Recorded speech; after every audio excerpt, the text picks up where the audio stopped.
Heritage Farms. Thank you for being here so much. So today I've created this Bumble Bee bag that can be used for a handbag or foraging or just for organizing some items. I cut out 2 pieces of fabric and I also used some fusible interfacing that I ironed on one side of the fabric. I then folded them in half and measured out my directions for sewing. I have 6 inches on either side and 11 inches in length. I folded my fabric in half. See here on the corner, I measured down from the corner 2 3/4 inches and used a bowl to cut the round shape that I was wanting for this bag. And so then what I did is got it all cut out and it now looks like a mushroom.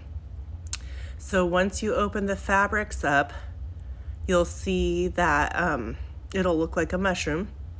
And in the center of the mushroom, where there would be like a stem, that is actually the bottom of the bag. So when I go to stitch my fabric, I'm going to face both pieces facing pretty sides together, and I'm going to stitch all the way around the fabric, but not the middle part, which I called the stem, as you see right here. Right in the middle of the little stem part. Once you open it up and you stitch it, that part you will not stitch is the stem part, the center part. I did put interfacing and also a piece of jean material in the middle to help make it be a little bit more firm. So there you can see I ironed on the interfacing on one of the fabrics. So again, I cut 2 fabrics out and I'm matching them together, pretty sides together. And then I'm going to stitch all the way around the whole thing except for that center section that you see. You'll leave that open and then you will turn it right side out once you get done stitching. And I'm just showing you what it looked like before I started stitching it together so you have an idea and how you match the pretty sides together before stitching. Again, don't stitch the center section in the middle there together. Leave those open so you can turn them right side out. And here I have some binding that I cut into strips. I did about 2.5-inch strips and I folded them in thirds, ironing them, and then folding them again in half on each other. These are the handles for the bag that I created, and I put some fusible interfacing ironed onto those as well. And here I show you the interfacing, or the binding laid out, showing you how I ironed it in thirds,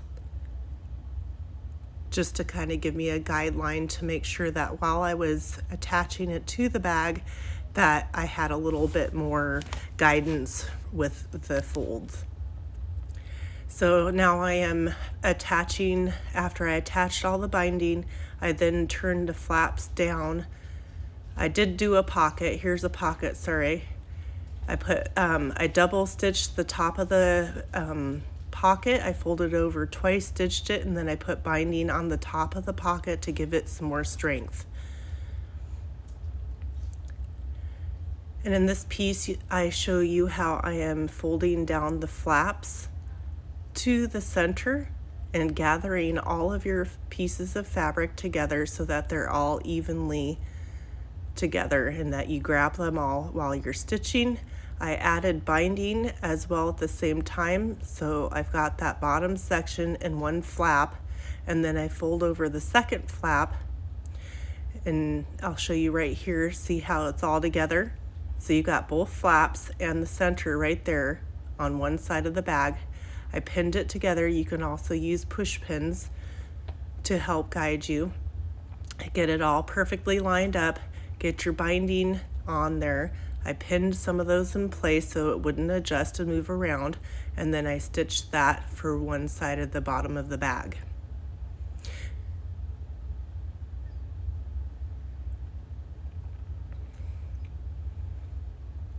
See how that goes? And then along the curvature you'll want to put a few stitches. Here's the bottom of the bag where I put some binding. I'm going to do binding on all four corners of the bottom of the bag to give it the rectangular or square shape that I wanted. And you just want to make sure that you get them the right length. Fold the corners under on each end of the binding strip that you're using so it looks nice and neat. And then I did a double stitch. I stitched at the top of the binding and then at the bottom of the binding so it reinforces it a little bit more. So here's a look inside the bag. Isn't that cute? Honeycomb. I've got the binding all the way around the top.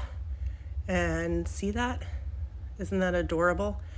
And then there's a pocket on the outside. You can use it for gathering eggs as well. I hope that these instructions are helpful. This is the first time I made a bag like this, but you know, I did it.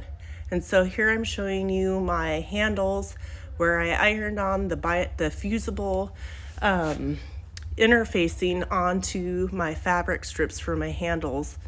So again, I folded it in a third into the center on both sides, left and right, and then I again folded it in half, and then I used a zigzag stitch to stitch down the left and the right side of my straps.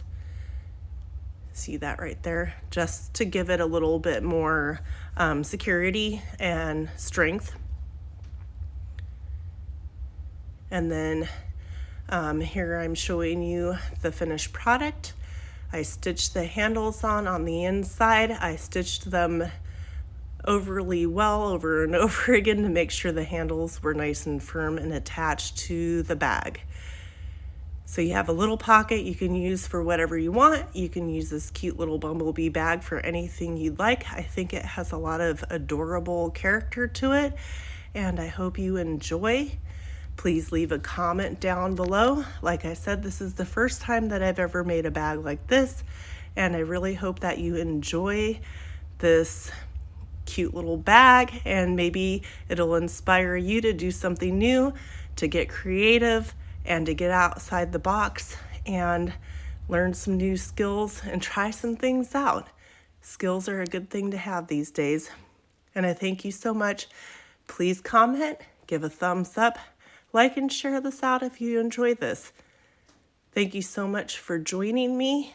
Have a beautiful day. This is Heather at Milk and Honey Heritage Farms.